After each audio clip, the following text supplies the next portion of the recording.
व्यवस्थाएं की हालत बहुत ही खराब है, बुरी हालत में है।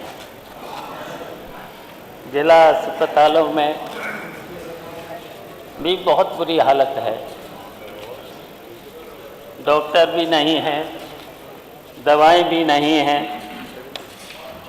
और प्राथमिक स्वास्थ्य केंद्र में तो बहुत ही बुरी हालत है।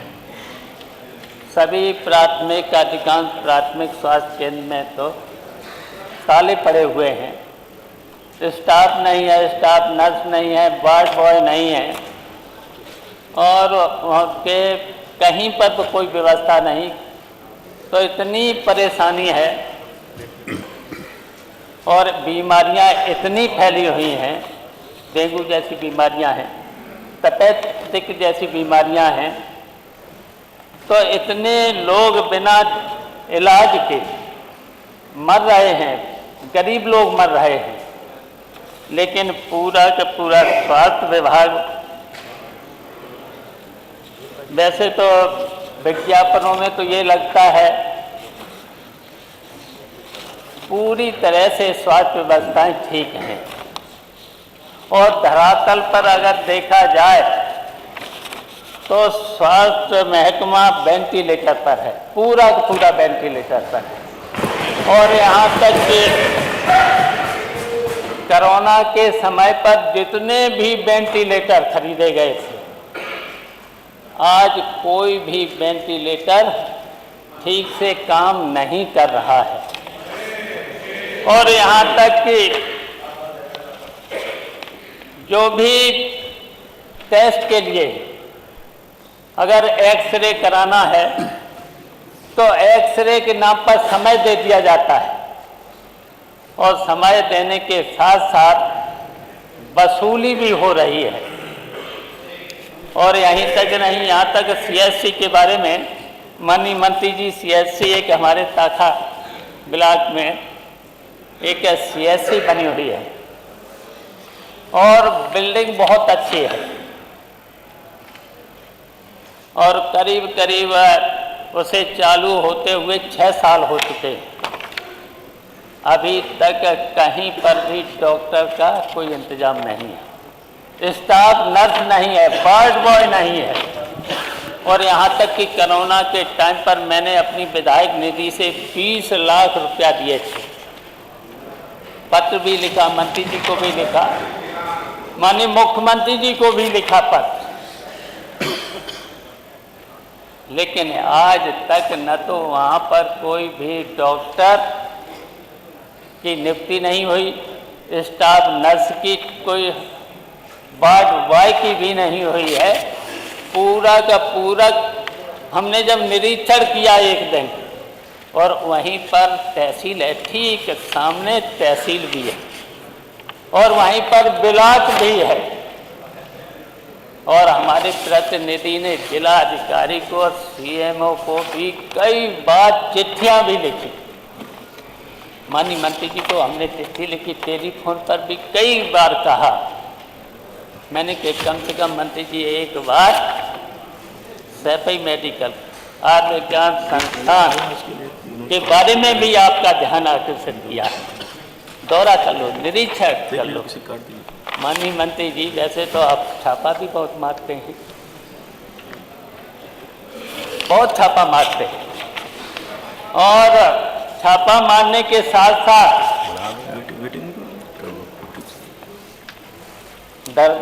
दरबार भी लगाते हैं। अच्छी बात है, दरबार लगाते हैं, अधिकारियों को भी बुला लेते हैं, अधिकारी आ भी जाते हैं, लेकिन उन अधिकारियों पर मंत्री जी का कोई असर नहीं पड़ता है, चिट्ठी भी लिख देते हैं। माननीय मंत्री जी चिट्ठी भी लिख देते हैं, माननीय मंत्री जी चिट्ठी भी लिख देते हैं, लेकिन चिट्ठी का भी कोई भी अधिकारियों पर असर नहीं पड़ता है। तो बताइए, ऐसे छापा मारने से क्या फायदा है माननीय मंत्री जी? और माननीय मंत्री जी ने कल समाजवादियों के लिए कुछ कह डाला। अब मान लीजिए हम लोग विपक्ष में हैं, विपक्ष में विपक्ष की भूमिका तो अपनाएंगे ही। विपक्ष की भूमिका तो हम लोगों को अपनाना ही है, और हम लोग तो समाजवादी हैं। और आपने तो हमसे ये भी कह दिया कि आप परिवार के हैं। वैसे तो हम आपसे उम्र में भी बड़े हैं और रिश्ते में भी बड़े हैं, लेकिन मैंने जब टेलीफोन पर आपसे बात किया, रिश्तेदारी क्या है?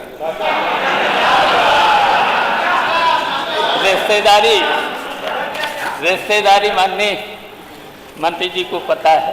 पहले ये अब ये पटल पर आ गया ना, सबको पता ये चला। कांग्रेस में थे, पहले कांग्रेस में थे, फिर उसके बाद बहुजन में गए, और बहुजन में चलिए अच्छा एमपी हो गए।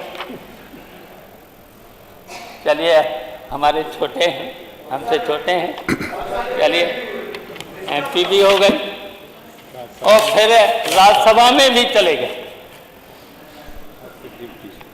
और फिर आज डिप्टी सीएम हो गए। आज डिप्टी सीएम भी हो गए।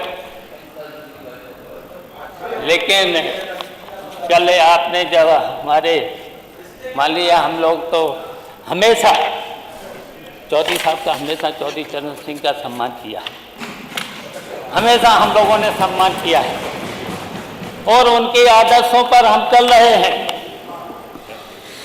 डॉक्टर लोहिया के आदर्शों पर भी चल रहे हैं, आचार्य नरेंद्र देव के आदर्शों पर भी चल रहे हैं। जनेश्वर मिश्रा से तो हम लोगों ने बहुत कुछ सीखा। सच्चाई अगर सुनना चाहते हैं तो सुनिए।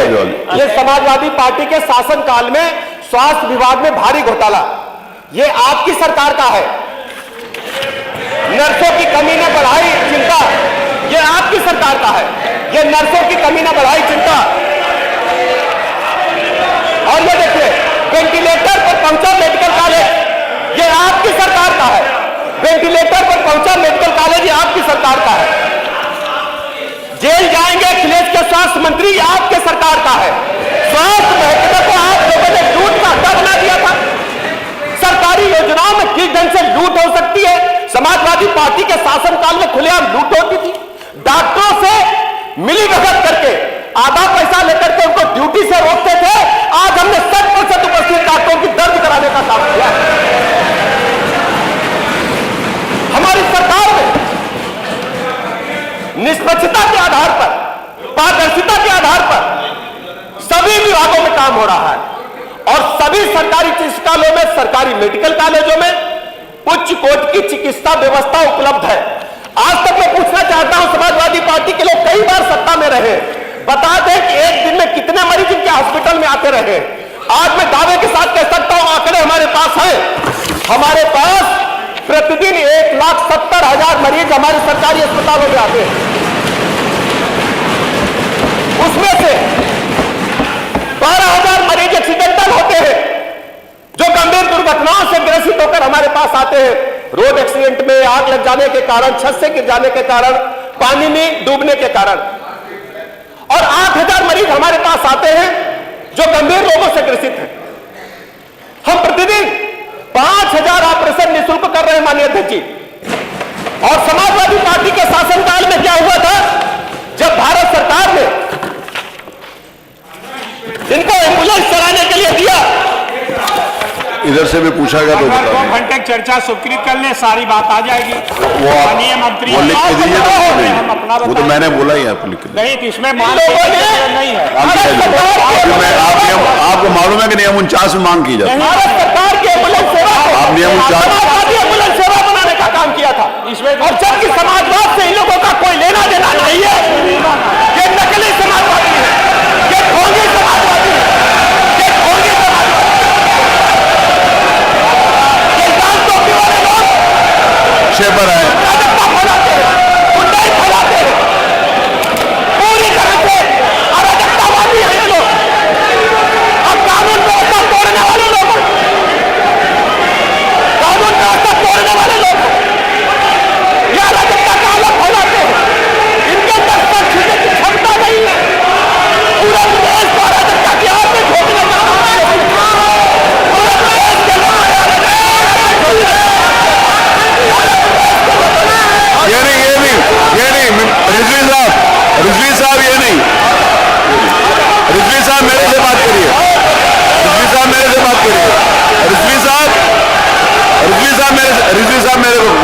रिजवी साहब मेरे पास माननीय उप मुख्यमंत्री जी आप बैठ जाइए। माननीय मुख्यमंत्री जी आप बैठ जाइए। माननीय मुख्यमंत्री जी आप उप मुख्यमंत्री जी आप बैठ जाइए। माननीय ब्रजेश जी आप बैठ जाइए। बैठ गए सर, बैठ गए। आप बैठ जाइए। आप बैठ जाइए प्लीज साहब। चलिए मैंने उनको बिठा दिया, अब आप लोग चलिए। मैंने उनको बिठा दिया। मैंने आदरणीय उप मुख्यमंत्री जी से निवेदन कर लिया कि वो बैठ गए। अब आप चलो, चलिए अब आप वापस आ जाओ। मैंने उनसे भी रिक्वेस्ट कर ली, वो बैठ गए। मैं उनसे निवेदन किया, वो बैठ गए। मैंने प्रभातखबर.com, विश्वास वही, रफ्तार नहीं।